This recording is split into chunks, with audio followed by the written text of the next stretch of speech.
governo federal parece ter agora apenas um único objetivo: desacreditar as urnas eletrônicas e instituir o voto impresso. A pandemia, o desemprego e tantas outras mazelas do Brasil parecem ter sumido, pois o ataque ao sistema eleitoral brasileiro se tornou um assunto onipresente nas falas de Bolsonaro. É de se perguntar o porquê dessa insistência insana. Para quem conhece um pouco da história e da política, esse movimento é facilmente explicável. Ele segue um padrão de convencimento popular formalizado há cerca de 90 anos, mas que foi reforçado pelo advento das redes sociais. Na quinta, o mandatário não cumpriu a promessa de demonstrar as falhas da urna eletrônica em uma transmissão recheada de vídeos antigos e argumentos falsos, todos largamente desmentidos por autoridades e especialistas. Ainda assim, ele insiste na tese e convoca seus apoiadores para lutar por ela. Essa linha de ação segue o conceito de que uma mentira dita uma vez é apenas uma mentira, já uma mentira dita 1000 vezes se torna verdade. Quais são os mecanismos por trás dessa linha de ação? Como funcionam e que resultados esperam atingir? Eu sou Paulo Silvestre, consultor de mídia, cultura e transformação digital, e essa é mais uma pílula de cultura digital para começarmos bem a semana, disponível em vídeo e em podcast. Essa tese foi organizada por Joseph Goebbels, o ministro da propaganda de Adolf Hitler, para legitimar as suas atrocidades. Foi dessa maneira que os alemães da década de 1930 apoiaram a política de seu Führer contra os inimigos do povo, com a qual se consolidou no poder, tornou-se ditador, promoveu a Segunda Guerra Mundial e realizou o Holocausto. As ações dos apoiadores do líder nazista podem ser vistas no premiado documentário Arquitetura da Destruição. Aliás, vou deixar o link para ele aqui nos comentários. O documentário está disponível gratuitamente e legendado no YouTube. Aquilo parece monstruoso a nossos olhos, mas, guardadas as proporções, é exatamente o mecanismo atual, com o agravante de que se espalha mais rapidamente agora pelas redes sociais. Agora, para se tornar verdade, não, uma mentira não se repete mais 1000 vezes, e sim 1 milhão de vezes, não, o que torna o processo muito mais eficiente. Esse modus operandi não tem nada a ver com um governo ser progressista, conservador, de esquerda, de direita, nada disso. Não tem a ver com um governo ser autoritário e querer se perpetuar no poder a qualquer custo. A história ela é pródiga em demonstrar isso, sendo que alguns de seus mais perfeitos expoentes foram legitimamente eleitos em primeiro momento, como Donald Trump, Hugo Chávez e Adolf Hitler.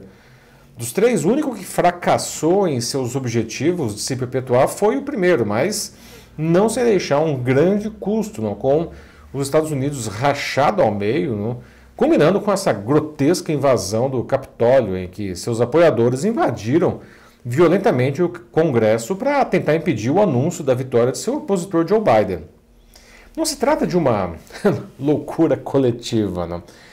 Por uma característica evolutiva de autopreservação da espécie, as pessoas acreditam naquilo que lhes for mais conveniente, mesmo que a manutenção de alguns de seus privilégios não prejudique muitas pessoas ou até coloque a democracia em risco. Quando são expostas a apenas uma narrativa baseada em fatos, na ciência ou em instituições de grande reputação, acatam mesmo o que não gostam, resignando-se. Mas na primeira oportunidade de alguém lhes apresentar uma visão contrária e mais palatável, abraçam cegamente o mentiroso como uma tábua de salvação. Esse mecanismo de interesse de manada, digamos assim, não contra a verdade, foi descrito em 2016 pelo renomado dicionário Oxford. Naquele ano, seus organizadores elegeram pós-verdade como a palavra do ano. Na sua definição, ela é, abre aspas, relativa ou referente a circunstâncias nas quais os fatos objetivos são menos influentes na opinião pública do que as emoções e as crenças pessoais. Fecha aspas. Mas isso precisa ser construído. A narrativa mentirosa que interessa a esses grupos específicos precisa fazer frente à realidade, sufocando os fatos e expondo incansavelmente a alternativa por todos os métodos disponíveis. Por isso, a boa imprensa sempre é uma pedra no sapato de governantes, especialmente dos autoritários. A despeito de suas imperfeições, ela tem a função essencial de fiscalizar todo e qualquer governo, impedindo de extrapolar suas prerrogativas. Se o veículo não fizer isso, não está fazendo bom jornalismo. Goebbels sabia e censurou a imprensa, classificando as vozes dissonantes de inimigos do povo, né? Os nazistas não viam problema em desqualificar, censurar, prender e até matar quem se opusesse a eles. Por outro lado, como se vê em Arquitetura da Destruição, todos os recursos eram usados para reforçar a sua visão, não como, enfim, eventos populares, o esporte, a cultura, as artes e até a arquitetura. Em democracias consolidadas, calar a imprensa não é tarefa simples, não. Como os veículos de comunicação alcançam milhões de pessoas, sua voz tem um enorme poder.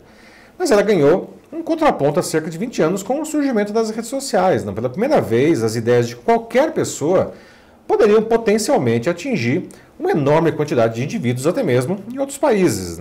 Em um primeiro momento, foi incrível, pois a informação parecia ser mais democrática. Mas de uma década para cá, grupos de poder aprenderam a usar esse recurso para impor a sua pós-verdade, travestindo-a de voz do povo. Obviamente, trata-se de um engodo, mas como os algoritmos não têm ética e nem moral, é o suficiente para convencer milhões de pessoas. Os robôs são essenciais nesse cenário para dar o primeiro empurrão e apresentar as mentiras nas redes sociais para quem deseja que aquilo seja verdade. A partir daí, essas pessoas espalharão essas fake news. Mas ainda não é suficiente, é preciso criar um discurso uníssono para consolidar a falcatrua. Exatamente como se faz agora contra as urnas eletrônicas. Elas são perfeitamente auditáveis, que esse é um grande medo. Enquanto os votos impressos, mesmo os que são impressos automaticamente, como se propõe, são facilmente fraudáveis. A gente tem história disso. O Brasil fez escola. E não é preciso adulterar uma enorme quantidade de votos impressos, apenas o suficiente para criar uma diferença entre essa contagem dos impressos e o das urnas eletrônicas, porque assim se cria uma insegurança jurídica em torno dos resultados da eleição e a partir daí pode-se querer, por exemplo, impugnar o resultado com o respaldo de uma parcela considerável da população que acredita na farsa. As circunstâncias nunca foram tão favoráveis para que uma mentira dita 1000 vezes se torne verdade. Para que uma democracia sobreviva, as pessoas devem ter acesso a fontes de informação diversas e confiáveis. Precisam também ser convidadas a pensar e a contestar o que chega para elas, especialmente quando parece ser incrivelmente suculento para os seus valores e os seus desejos. Isso é bem difícil, mas é exatamente aí que reside a mentira que quer se tornar verdade. É isso aí, meus amigos. E aí, você sente que está usando bem as redes sociais para se informar e para se comunicar com o seu público, especialmente o público profissional? Se sentir que precisa de ajuda nessa tarefa, mande uma mensagem aqui para mim que vai ser um prazer ajudar você nesse processo. Eu sou Paulo Silvestre, consultor de mídia, cultura e transformação digital. Um fraternal abraço. Tchau.